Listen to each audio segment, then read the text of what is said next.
জীবনের শত ব্যস্ততার মধ্যে একটু স্বস্তির নিঃশ্বাস নেওয়ার জন্য আমরা আমাদের পছন্দের জায়গাগুলোতে ঘুরতে যাই। হ্যালো গাইস, আসসালামু আলাইকুম। কেমন আছেন সবাই? অতীত কী ছিল, কেমন ছিল সব কিছুই ভুলে যেতে হবে। কারণ জীবন তো একটাই। প্রচুর ঘুরতে হবে, প্রচুর চিল করতে হবে। আর ঘোরাঘুরি করতে কার না মন চায়? তাই তো মেয়ে আমি বেরিয়ে পড়লাম ঘুরতে যাওয়ার জন্য। আসলে অনেক দিন থেকে ইচ্ছে ছিল রমনার পার্কে আর কি যাব। তো কখনো যাওয়াই হয় না। সবসময় বাইরে থেকে দেখি, কিন্তু ভিতরে গিয়ে কখনো ঘোরাই হয় না। তো আমরা ভেবেছিলাম একদিন আমরা যাব ঘুরতে। তো সেই সুযোগটাও আমাদের চলে আসলো। আর এখানে হচ্ছে আমাদের মিট আপও ছিল। যার জন্য আমরা একদমই মিস করি নাই। যে আমাদের স্বপ্নটাও পূরণ হলো, আবার হচ্ছে আমাদের মিট আপটাও হয়ে গেল। স্বপ্ন বলতে ঠিক স্বপ্ন নয়, আসলে ইচ্ছে ছিল একটু ঘুরতে যাব এখানে। তো বাইরে থেকে সবসময় দেখা হয়, ভেতরটা সেভাবে মানে সামনে থেকে মানে ঘুরে চলে আসছি, বাট ভেতরটাই কখনো সেভাবে যাওয়া হয় নাই। তো আমরা যেতে যেতে অনেক লেট করেছি। আমাদের যাওয়ার কথা ছিল সকালে, কিন্তু আমরা যেতে যেতে সেখানে গিয়েছি দুপুর পরে আর কি। আর অন্য সবাই সকালেই চলে এসেছে। তো যার কারণে তারা দুপুরে লাঞ্চ করতে বাইরে গেছে। আর তাদের জন্য আমরা অপেক্ষা করছি। অপেক্ষা জিনিসটা অনেক কষ্টের, তাই না? কারোর জন্য অপেক্ষা করতে খুবই বিরক্ত লাগে। তো ভাইয়া আপুরা আসার আগ পর্যন্ত আমরা এদিকে একা একা কী করবো? এজন্য আমরা এদিকে ছবি তুলে নিচ্ছিলাম আর একটু ঘুরে দেখছিলাম। কারণ পুরোটা তো আমরা ঘুরে দেখতে পারবো না সবাই চলে আসলে। আর এই সুযোগে আমরা হচ্ছে ছবি তুলে নিচ্ছিলাম, ভিডিও করছিলাম। তো এই জায়গাটা কিন্তু অনেক সুন্দর, অনেক বাতাস হচ্ছিল আর খুবই ভালো লাগছিল। আমরা এই সুন্দর মুহূর্তগুলোকে ধরে রাখার জন্য ছবি তুলে রাখছিলাম।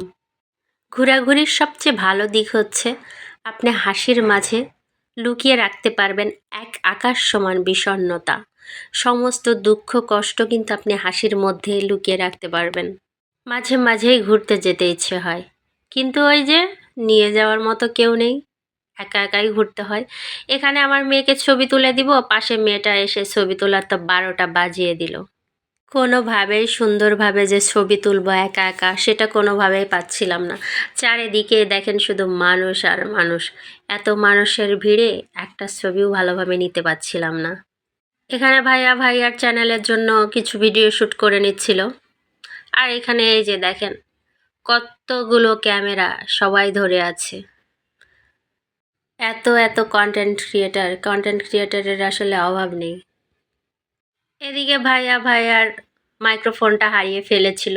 এজন্য ভাইয়া খুঁজতেছিল, ছোট জিনিস কোনোভাবেই খুঁজে পাচ্ছিল না।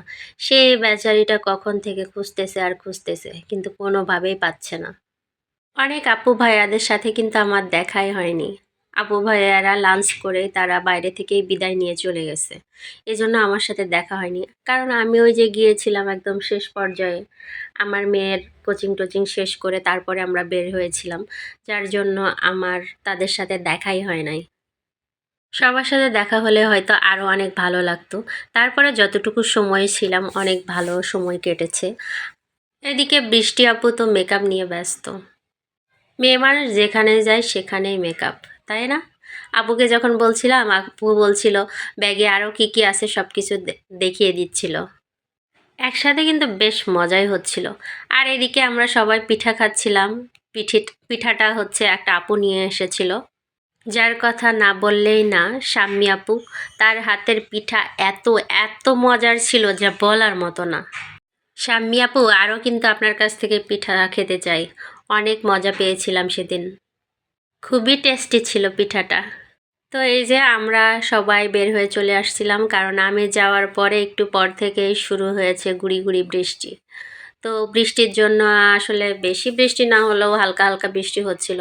তো আমরা সবাই আর কি বের হয়ে গেলাম।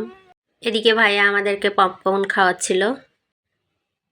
আর আপু ভাইয়া আমাদেরকে গাড়িতে তুলে দেওয়ার জন্য অপেক্ষা করছিল, কারণ আপুদের বাসা ছিল কাছে আর আমাদেরটা দূরে।